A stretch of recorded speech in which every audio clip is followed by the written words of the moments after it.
れた見た目と人前で笑うのが辛いのと噛み合わせをすごく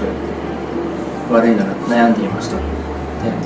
今回する手術は両顎手術と V ライン手術をします。持ったきっかけは一番は見た目をすぐ直したかったっていうのがあって、で一番両顎手術で一番有名だと思ったので来ました。すごい不安もありますが、白山分院長先生がすごい高度な技術を持った方なので、すごくお任せしたいと思います。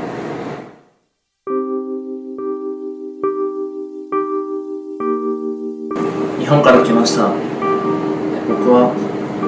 昔から小学生の頃からずっと顎が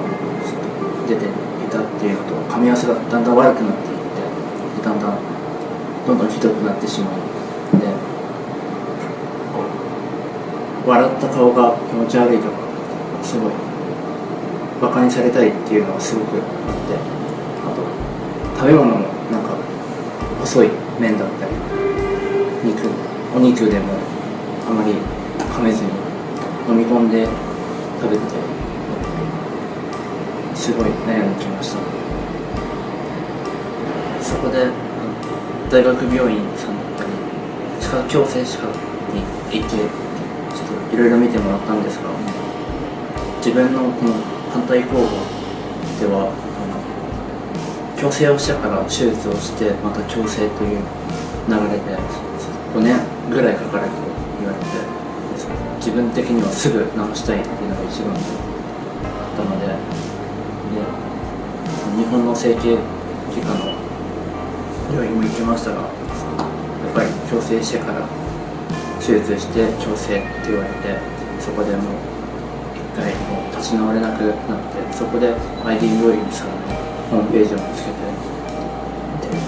先に手術をしてから矯正をしてという流れだったの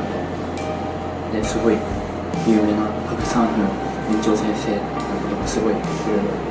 書いてあって、で調べて一番ここでやりたいなと思い、もう ID 病院さんお願いしたいなと思いました。両顎手術と V ラインの手術をして噛み合わせが治るのと小顔になることをすごく楽しみにしています。で治ったらすごい